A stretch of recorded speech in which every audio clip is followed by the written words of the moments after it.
Guys, Joe McDonough here, CageSidePress.com. I'm joined by the Italian gangster himself, Danny Sabatello. Danny, big win on Friday. Bellator 259. Talks to me about it. A couple days out here. Yeah, so I get the call from my manager about 5 days before the fight. Calls me up, says, "You want to fight Brett Johns?" My eyes lit up. That's an opponent that I dream of getting a short notice fight from. Just because, he's got a lot of heat on his name. He's got a lot of wins on his belt. He's dominated guys. And it was a really big opportunity for me to go in there and not just beat him, but to dominate him and just to show everybody, what, Danny Sabatello is the best in this fucking division. And that's what I did. I cut the weight. The weight cut sucked on 5 days notice, of course, but I felt good in there and dominated the guy. And was there any surprise in your expectations for Brett Johns? I mean, like you said, you dominated him. It seems like you were super prepared, even on just 5 days notice, for a fight like that. Did anything surprise you in there? I mean, not really. It's kind of how I saw the fight laying out. I knew I was a better grappler than him, better on the feet than him. But, there's always the unknown. You could go in there and you have an envisioned way of the fight, and then it just turns sideways. I figured it wasn't going to turn sideways at all. The only way it would is if I were to get caught in a submission or some lucky knockout. But for the most part, it went the way that I thought it was going to be, Mm-hmm. And take me back, what was it, November of 2020 Contender Series. Fast forward to Friday night, your kind of first fight on the big stage, Bellator right up there with PFL, UFC, all of them. Take me from that moment, kind of winning Contender Series, not getting that UFC contract to being at Friday night, and just, how far you've come on these last, year and a half. Yeah, so not getting that contract on Dana White's Contender Series, I was pissed, to be honest with you. I wanted to be in the UFC for a really long time. I thought I deserved the contract, especially 30-24 scorecard. I don't know if that's ever happened in the show's history. So I was pretty pissed off about that. But, I'm a motivated guy, so it was right back in the gym right after that because, of course, I didn't suffer any injuries or anything like that.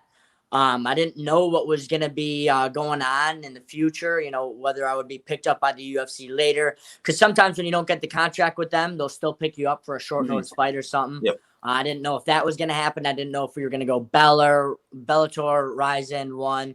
I just really didn't know. So all I could do is just keep training, keep doing my thing. That's what I did. Had another fight against Damon Blackshear and Titan. I was defending my Titan FC belt. I dominated that guy, won every single round, won all 5 rounds. And then I got the call from Bellator, and I was just ecstatic. I'm very happy to be in Bellator. I see myself being there, probably my whole career. You never know what's going to happen, but I'd be really happy if I were to stay with them over a long period of time. And that was going to be my next question. You kind of answered it there. Tell me why you're happy with being in Bellator. My next question was going to be, are you, is the plan to stay for years to come? You've answered that. Why is Bellator the new home that you are welcoming and they've welcomed you? Yeah, they're just very professional. One of the perks of fighting out of American Top Team is a bunch of my friends already fight in Bellator. Yeah. So even before I got the call from Bellator, I was talking to my friends and talking to the guys in that organization, and they just had nothing but great things to say about that place. Sometimes when you talk to guys in the UFC and these other organizations, you know more than anybody, they're not very happy with that organization. So I knew Bellator had a lot of credit to its name. And then I go in there and I actually experience it, and they treat you like kings, man. They treat you like royalty. And then, we're getting so much publicity, and it's the fights are on Showtime, and you can watch on their YouTube channel. I was blown away by the professionalism with them. So, I think I'm going to stay with them for a while. Absolutely, man. I love that matchup. Or that pairing, you and Bellator. I love it. And another thing I was going to ask you about is American Top Team is essentially the home for Bellator's just top fighters. They have dominated, from yourself, Dalton Rosta, Austin Vanderford. The list goes on and on and on and on. Talk to me about just what's in the water over there at American Top Team when it comes to Bellator and the UFC. Dude, it's just a Mecca gym. It's the best gym in the world, and it's not necessarily even close. I don't even know who number 2 is, but it's a distant number 2. We got so many guys in Bellator. We got guys in UFC, PFL, One, all over. We just really train hard. We got the best coaches in the world. We got a zillion coaches. They're all very, very high level. And then we just got really hard workers. We push each other every day. We're all very close. We all help each other. Sometimes if a coach can't see a technique, you could just grab, a world champion and ask him about it. So it's just, we really feed off each other's victories, each other's hunger. And we're a tight knit group also. We got a ton of fighters, but somehow we're all very close. I love that. Yeah. Coach is busy today. I'm just going to go ask the world champion and see what he says. Now, rankings came out today for Bellator. I'm one of the panelists. I had you in my top 10. I was super impressed. But apparently some of my fellow panelists didn't agree. Darian Caldwell took that 10th spot. Anything to say about that? Yeah, it's the dumbest shit I've ever seen in my life, honestly. I don't know how I'm not top 10. It's kind of funny. I guess the rankings don't really matter too much because all that's going to happen is just either way, you got to go in the cage and prove yourself, really. And I guess I didn't prove myself against Brett Johns, even though I dominated him. And that's a very credible guy. But, it is what it is. All those people that don't think that I'm that good, they can go fuck themselves for all I care. It doesn't matter to me. I hope I got a ranked opponent in my next fight. I'll smash him too. You can put me in the rankings after that, or you can leave me out again. I don't give a shit. Mm-hmm. Absolutely, man. And like I said, I had you in there. But at 135, I mean, like you said, ranked opponent next. Just such a fun division, the best division I think in Bellator and just in the world. I mean, 135 is just UFC's best division. You can go around there prospect wise. It's amazing.